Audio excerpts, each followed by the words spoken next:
There's a moment in leadership that no one really prepares you for. It's not your first Ofsted. It's not your first safeguarding crisis. It's the moment you realise the role has changed you. Not just what you do, but how you think, how you carry responsibility, and how you hold decisions that don't have clean answers. For many leaders, that moment comes in transition, moving from deputy to head, from colleague to decision maker, from influence to ultimate accountability. Today's episode is about that shift. What it really takes, what no one tells you, and how we do it in a way that is sustainable, not just survivable.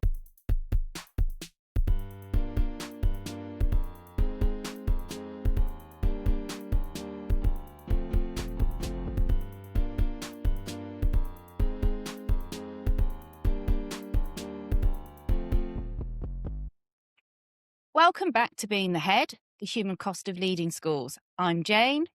And I'm Jacqui. Today we're joined by Dr. Jill Berry.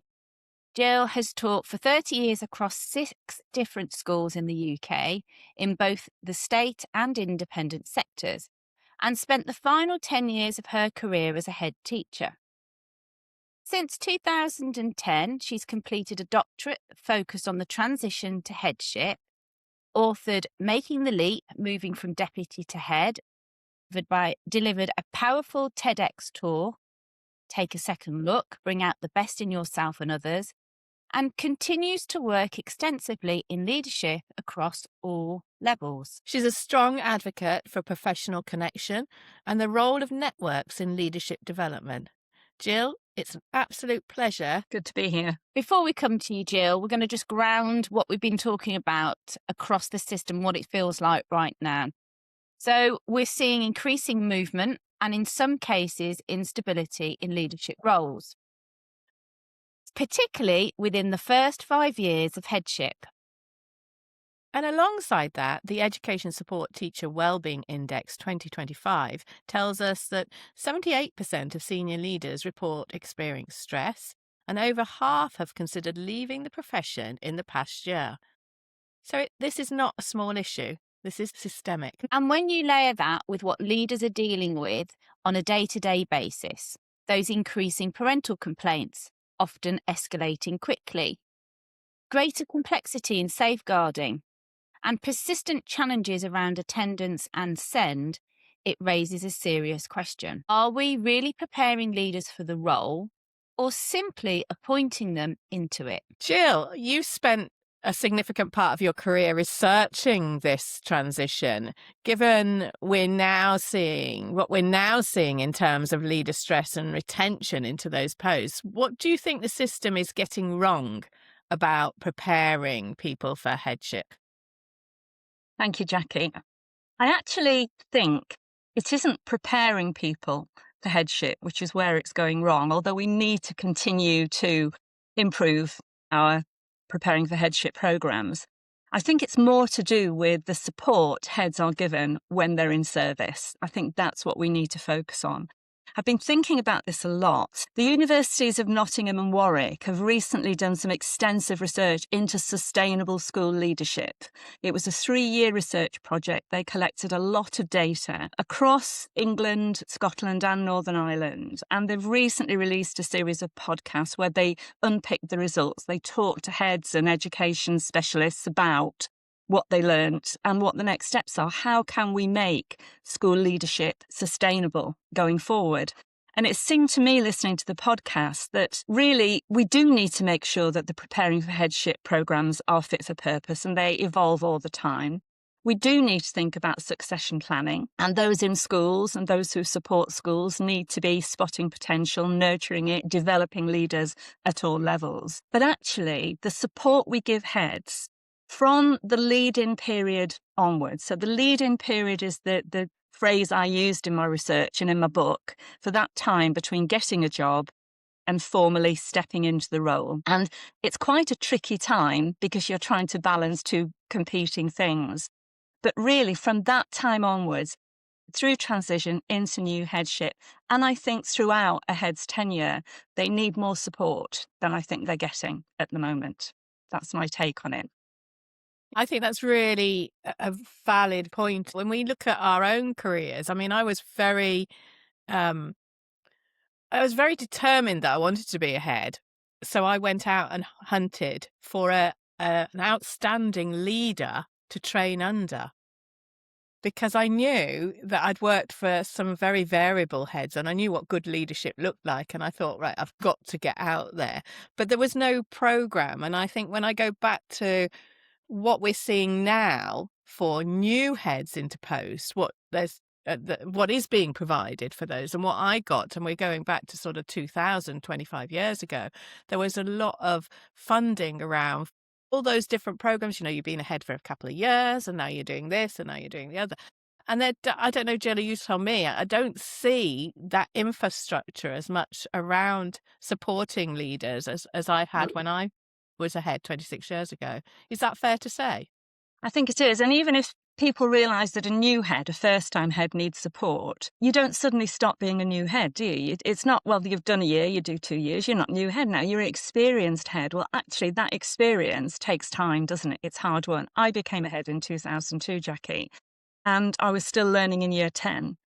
So I think support needs to be ongoing. And at the moment, I don't think it is. And I think sometimes when heads become overwhelmed by the job, sometimes they walk away from it. Sometimes schools actually encourage them to walk away.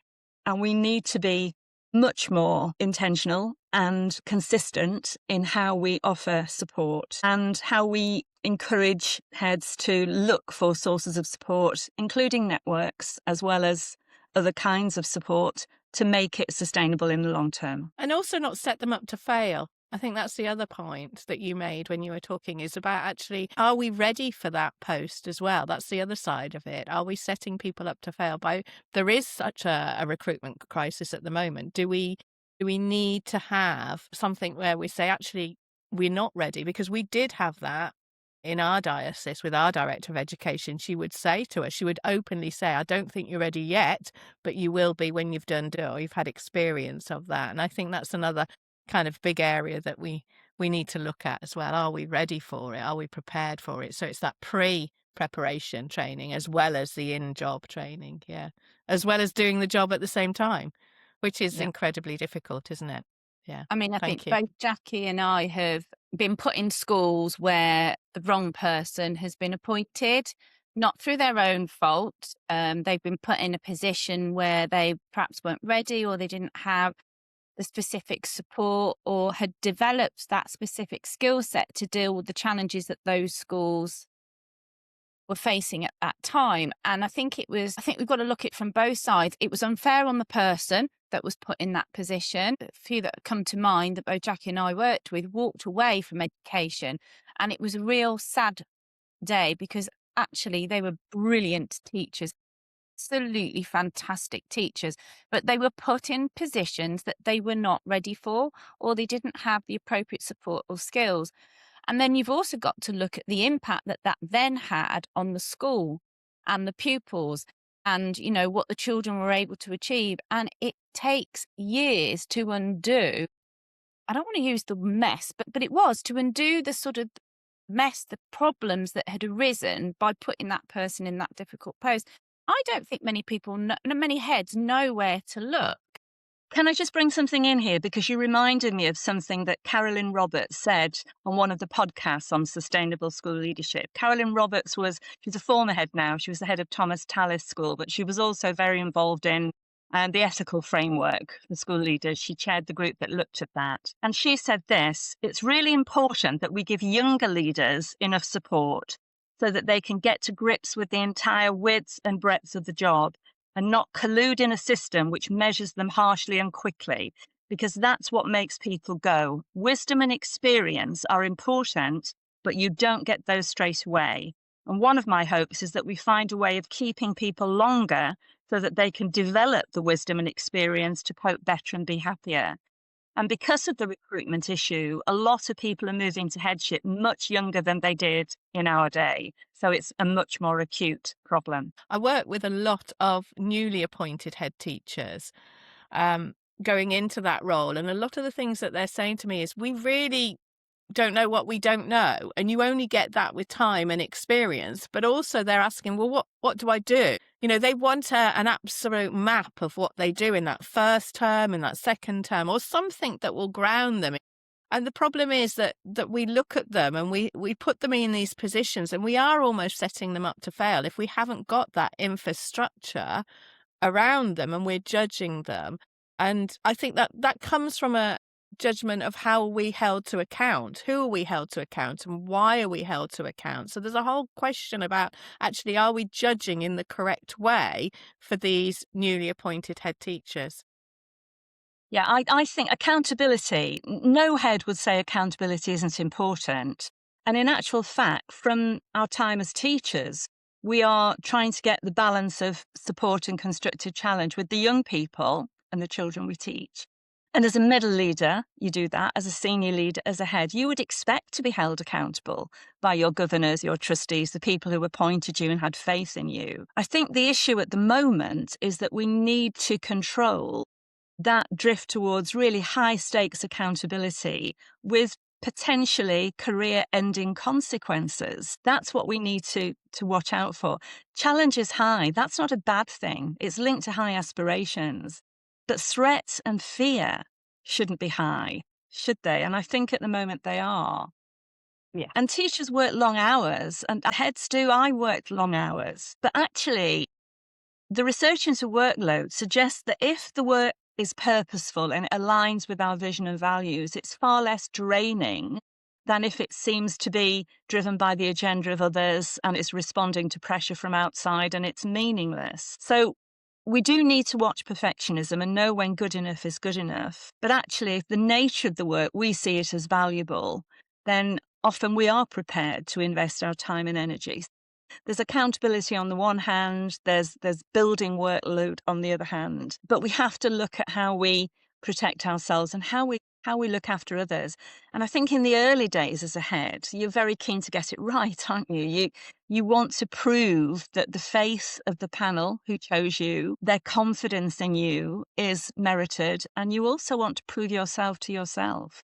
So it's especially intense, I think, in those early weeks and months in post. But some of that doesn't go away. And heads at all levels of experience, I think, need support and understanding, and I'm not sure they're always getting it.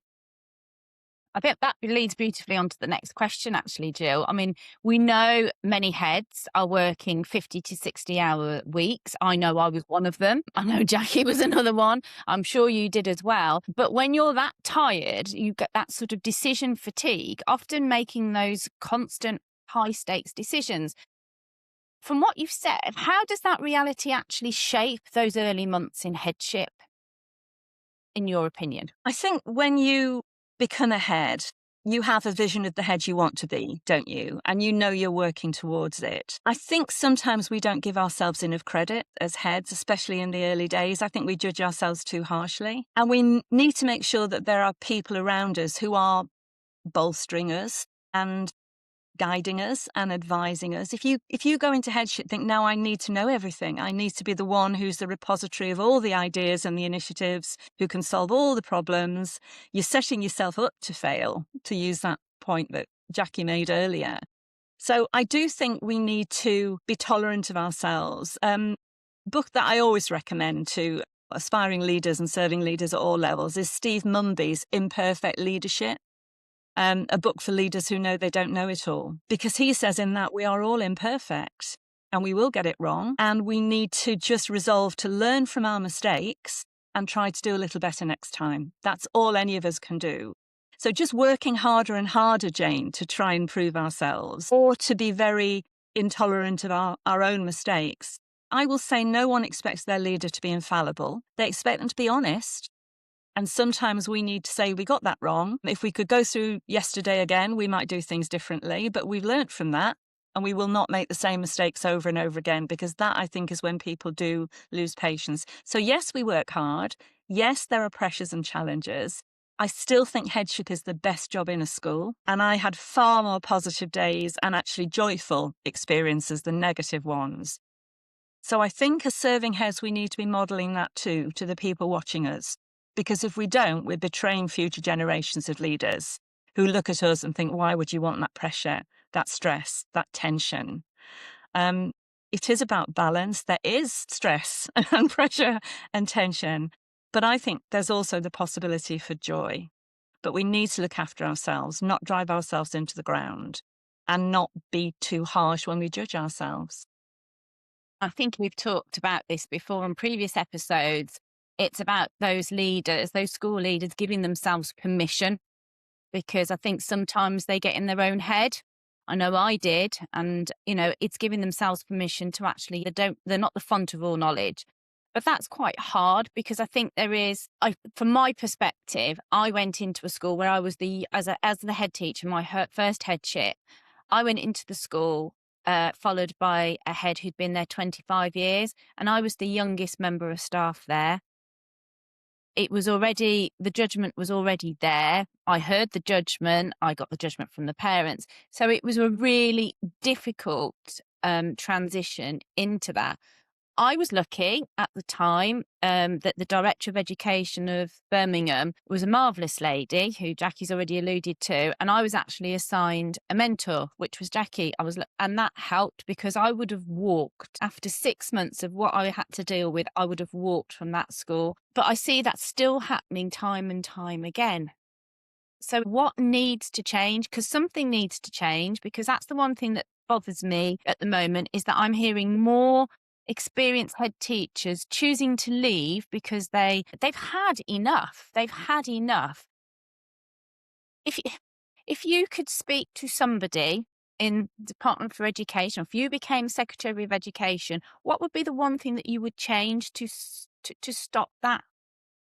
Can I just, you're in Birmingham. Jacqui, were you in Birmingham as well? I was, yeah, but I then had a complete career change and worked down for the Diocese of Portsmouth, and I currently work in Bristol. So I've worked all over, really. Right. So I have seen lots of different ways of working, shall I say. Right. The reason I'm asking is, so I was a deputy head in Nottingham. And when I was there, It was a girls' school. The girl who became head girl, she was the daughter of someone who I became very friendly with, who was a governor of the school, eventually chair of governors. And I'm still in touch with her mum.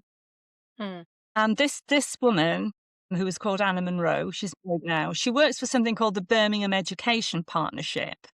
And she offers supervision. So she wasn't a head, she's not an educator, but her role is to work with others to offer support and supervision. And that kind of level of care and investment in leaders across that area. I think supervision, coaching, mentoring, I think is one of the strategies that we should be looking at. I think governors and trustees should be prepared to appoint someone from the lead-in period onwards. The danger with supervision and coaching and mentoring is that some governors activate it when things start to go wrong. So the heads immediately feel this has been brought in because they don't have confidence in me anymore. It's reparation, it's trying to put things that have gone wrong right.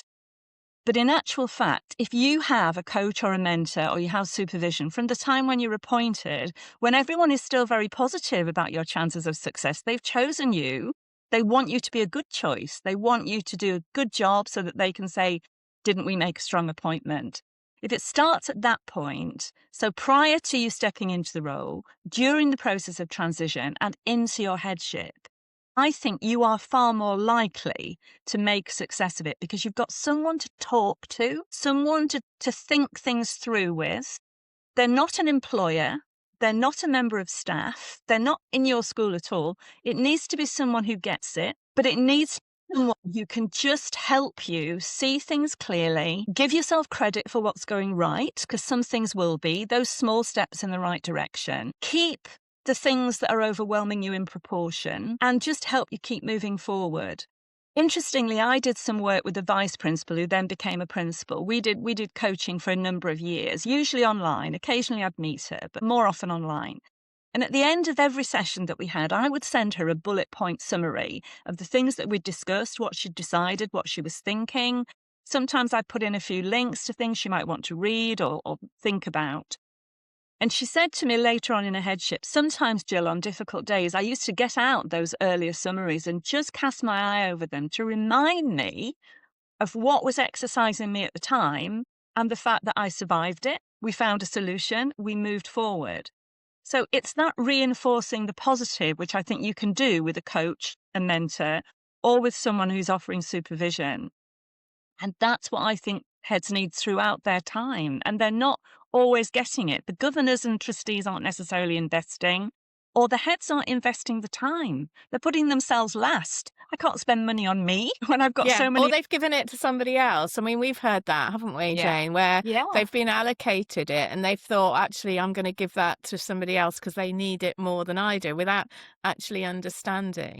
I think, do you think, Jill, and I always reflect while people are speaking on this about my own experience, and I had that head for the future. I think they used to call it headlamp. I don't know if you can remember it. I remember headlamp. I did a headlamp, and then there was head for the future. Yeah, I used to call it headlamp. It probably wasn't headlamp. So we got a real bunch of money up front when we first started, which obviously they don't get now. But I remember sitting in my head for the future where they'd done a 360 on my staff. I've been there a couple of years and they'd done a 360. And my results had come back, and she taught us to sort of ask the question, that's interesting, I wonder why they've said that, sort of thing. And my view of myself was down here, and my staff's view of my leadership was up here. And she said, I've never seen such a view of how you see yourself as leader as to how your staff see yourself as leader. And it was a real light bulb moment. And she said, I think you need to go and get yourself a coach. It was never directed. That money was never directed to, this is what you've got to do with it. I think you need to get a coach. So at that point I did, and that was the start of a wonderful journey into actually this is very, very important for my leadership. I need somebody who's out of the system, and I sought out people who weren't working in education as well. I thought that for me that was important. I want you to have a holistic view on this because I'll come with acronyms and everything else. And that actually boosted my leadership skill, and is what I put into everything that I did as a leader. But that came with me with funding. And I think there's a funding issue here that actually, if it's not ring fenced, if it's not said this is important, heads will use the money elsewhere and won't use it on themselves. And I thought there's some training as well around governance and trustees. Yeah. And if that came from central government, if somebody in central government said, this is important for sustainability, we are ring fencing this money for the future of education, it has to go on X, Y, and Z, which they've done a little bit. They've started to filter out a little bit, but it really isn't there. I don't think we're going to get there very quickly, because it is on those people who understand it and get it in order to access it, isn't it? It is, but I think governors and trustees have a real part to play here as well, Jacqui, because they should be protecting and investing and valuing the person who is actually the most expensive human resource in the organisation. They shouldn't allow heads and principals to say, I'm all right, I don't need that, because actually it's almost preventative, really. If you support and bolster your school leader, then you are investing in the future. The other thing you're doing is enabling them to model a positive enactment of school leadership so that the people coming up behind them see its rewards and its satisfactions and its appeal, not just its pressures and its challenges. So if we don't model headship as positively as we can, people who are capable of it will not take that step. And if it seems that headship is a job that actually subsumes you, it takes over your life, who would sign up for that? Because at the end of the day, ladies, this is a job. It's an important job, but it's a job. It's not the sum total of who we are. Our professional identity should not be fused with our personal identity. We all need to get a balance between our professional responsibilities and our personal commitments. If you cannot do a really good job and still have a life, there is something wrong with the job. There's not something wrong with you. And governors need to recognise this. They need to remind themselves and the head, the principle of it, if it's not clear. And they need to do everything they can to make sure that headship is sustainable in the long term, because we don't want people to be heads for 2 or 3 years and go. And we don't want schools to suffer from that instability. But also, these are people and they need to be properly valued and invested in. What's the answer then, Jill? Because I think what you're saying there is actually we've got to train trustees and directors and governors. I think What's the that's part answer? of it. Yeah. But we've also got to make sure the heads accept that and see it clearly. And yes, so supervision, coaching, mentoring would be great. I think networks are also really important, personal and professional networks to kind of be there for you and to ask the right questions and properly to listen to what you're saying and to take action if necessary. I was very fortunate in my network. And one of them was a network of new heads who were all appointed around the same time as me. And we're meeting again this summer. And we started our headships 25 years ago. We have been an amazing support from one another. And there is research that says only someone at the same stage of the journey can fully understand exactly what it is you're experiencing. And I can remember us meeting in London for lunch and one of us saying, it was year 5, I didn't think it would be this hard in year 5. I thought I would have cracked it by year 5. And we all laughed and said, okay, we've never cracked it. It's an ongoing challenge, which is an opportunity to make your mark. So I think networks are important. And for me, networks now are on social media, online, as well as face-to-face. So people that we can share with, people that we can ask questions of, people who will give us resources, enter into debates, share their insight. I think all that is important too. And those are some of the messages. And I think there's some of the messages that have come out of this sustainable school leadership research and the podcasts and what they're saying now. But we need not to pay lip service to it, Jacqui. We need to say, look, we do have a succession issue. We do have a recruitment and retention issue. If the people who are prepared to go for school leadership tend to be people at an earlier stage of their career. I mean, it isn't just young, as you say, but it's beginning teachers going into headship without really the full range of experience that might actually give them confidence and credibility. How are we continuing to teach them, to train them? And if we can keep them in post, beginning to understand themselves better, giving themselves credit. Remember that we're learning all the time. There was a great quotation, which I used in my research and in my book, by Robert Quinn, who said a new leader has to build the bridge as they walk on it. You cannot go into it on day one knowing exactly what's ahead. And sometimes you build the bridge as you walk on it by getting something wrong, recognizing that, learning from it, resolving to do better. So we need tolerance and understanding. They need support. They need networks and hopefully at least one person who they can talk very honestly and openly about how they're feeling, who will actually be that, I suppose, critical friend, that mirror to help them see, as you saw, Jacqui, that your perception of your leadership was actually out of kilter with the perception of those you were leading. And they are the ones who really know how well you're leading. Yeah. So, and we need time to think. That whole idea of reflective practice. We're so busy doing the job.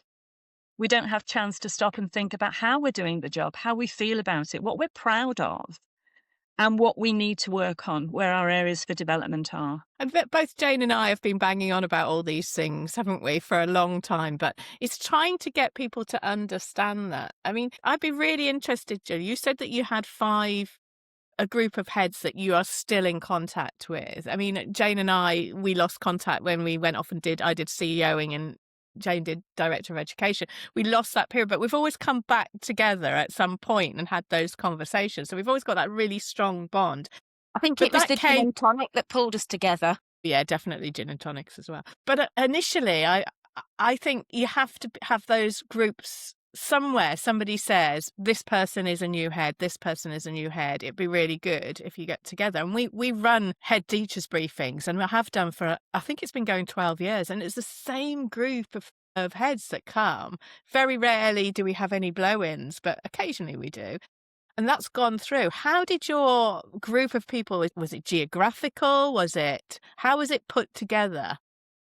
We were all really heads of similar schools. Yeah, we were heads of similar schools within an organisation. And obviously MATs can do this, local authorities can do this. One of the benefits people say of doing a programme like MPQH is the people they meet on the programme, people that they keep in touch with. Again, online, I mean, my network is so much wider, so much more diverse and interesting and productive because of online connection. So I connect with people overseas.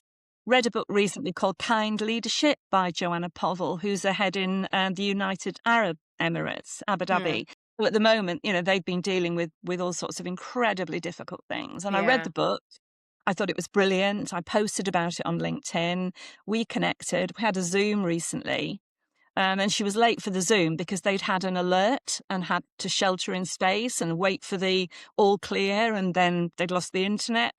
And I'm thinking, without social media, I wouldn't have made these connections. So I think we need to take some responsibility and be proactive about building networks, Jacqui. And the other thing, if you are in a network, you are giving as well as gaining. You are contributing to other people's learning and support, as well as benefiting, aren't you? So I think there are lots of ways in which we can connect. Sometimes there will be organisations who help us. Sometimes we need to be proactive and create and protect and sustain those networks ourselves. I'm going to say something terribly gender stereotypical, but I think women are particularly good at that. I think they're good at keeping in touch. And actually, COVID was interesting, because in COVID, I had more connection with some of the people in my life than I normally would, because we had Zooms and we had WhatsApp chats and we checked in on one another. And I started to write letters again, and people wrote back to me. And so it's building those relationships. I mean, it's pleasurable, but you have to work at it, don't you? You have to work at it. It's not something that comes easy. You do. But you know, when you make the effort to see someone you haven't seen for quite a long time, and it's so enjoyable, and you think, why haven't we done this more frequently?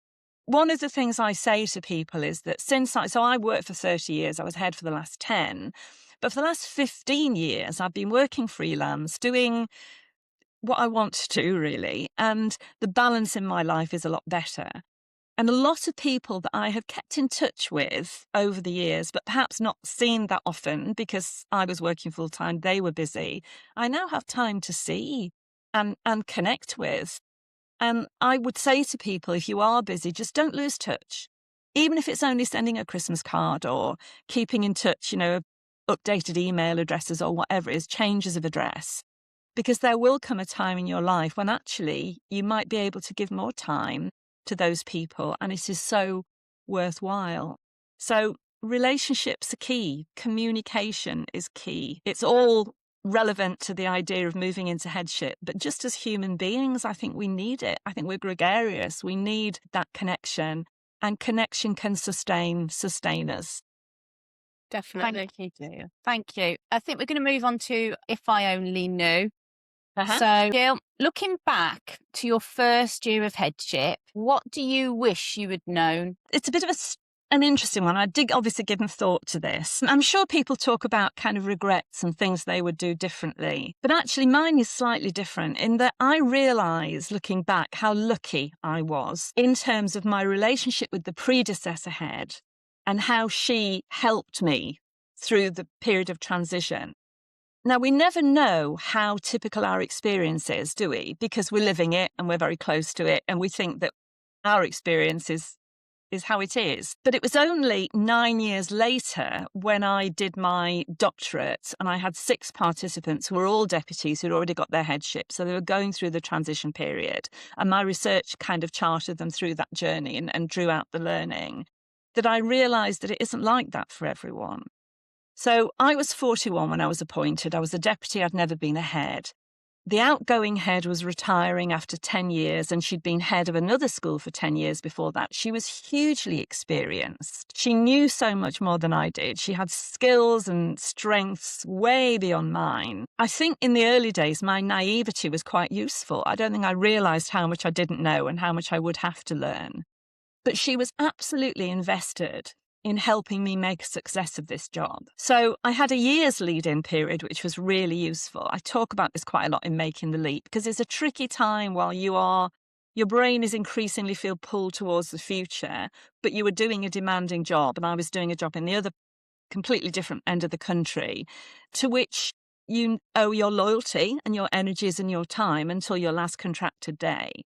But we were quite intentional and structured in how I used that time, what I went to see, what I was involved in, who I met. And I talk about the lead-in period is a really good time to begin to know, but also to be known, to build those relationships so that when you start, people already know something about you and you're on a kind of positive foot, really. And she just gave me so much help and support. And she used to say, this is the last thing I can do for this school. I've given it 10 years of my life. this is the last thing I can do, which is help you to make the most positive beginning. And it was fantastic. When I did my research, 3 of my 6 research participants had very tricky relationships with the outgoing head. It was as if the outgoing head felt a bit sort of jealous or, who are you to come in and take my school?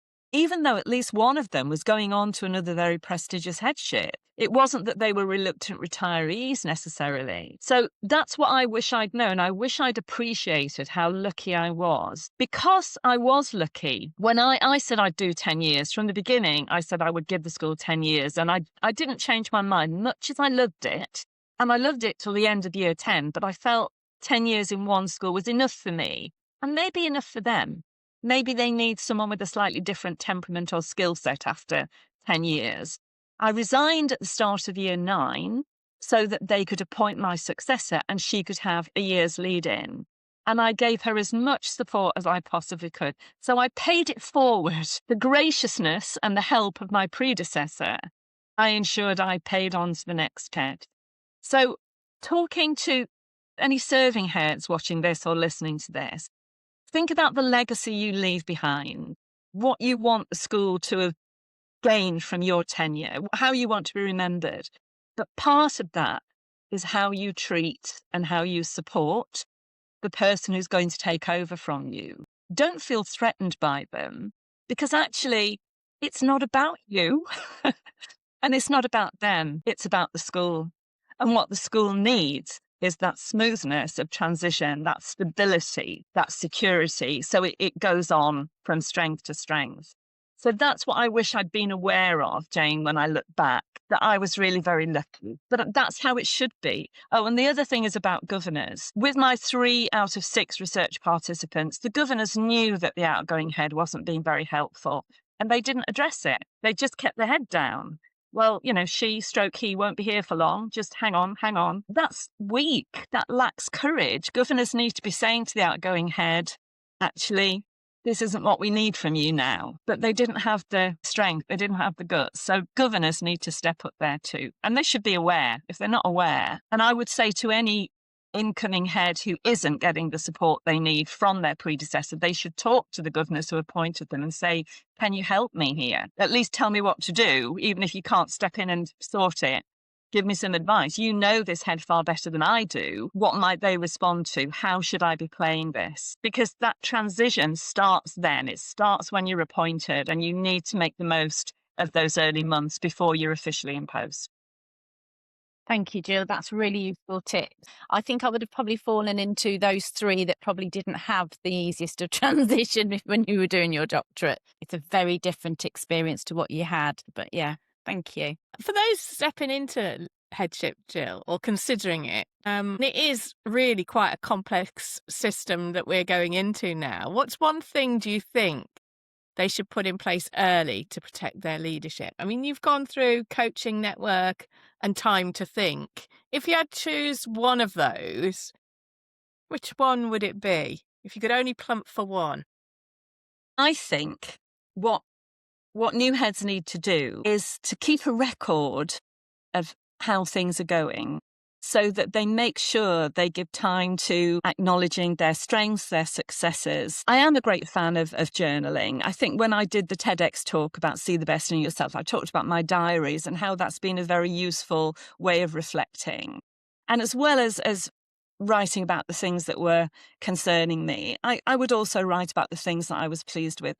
So I think writing things down is a really good move. I'm a huge fan of appreciative inquiry, which I only learnt about when I did my doctoral research, which is a credit model of improvement. It says if we want to make progress, we can get further by asking ourselves, where are the bright spots? What's working? Why is it working? And how can I do more of it? Rather than fixating on what's broken and how can I fix it and feeling concerned about that. So I think writing things down is great. I'm going to recommend a book. It's by Lucy Kelly and it's called Reimagining the Diary. We just check the second part of that. The subtitle is Using Reflective Practice, I think, I did write it down, knew I'd forget. Reflective Practice is a positive tool for educator wellbeing. So the book is by Lucy Kelly reimagining the diary, reflective practice as a positive tool for educator wellbeing. So my tip would be read the book and think how you want to keep a record. And it might be something that you want to look back on, but it might just be the process of recording the positives actually helps you. There's also a really good book by Headship for Head Teachers by James Pope and Kate Smith, which is about supporting purposeful school leadership. And they are an organisation I would strongly recommend people connect with on social media if they use LinkedIn. LinkedIn is the social media channel I would recommend. I used Twitter in the early days and it was quite transformational. I made a lot of friends through it, but it lost its way and Blue Sky hasn't quite taken off for me. I don't use Instagram, but LinkedIn is great. So Headship for Head Teachers. And I mentioned Kind Leadership by Joanna Povell. I think if we write things down, sometimes we can be kinder to ourselves. We can give ourselves credit for the things that we are actually learning so that we feel we are moving, albeit slowly, towards the head we want to be. So that would be my top tip. I really think it can help. And you can do that even if your governors, trustees don't want to invest in supervision, coaching, mentoring, and although I would persuade them to if you can. And if you're finding networking difficult or slow or whatever, do try social media.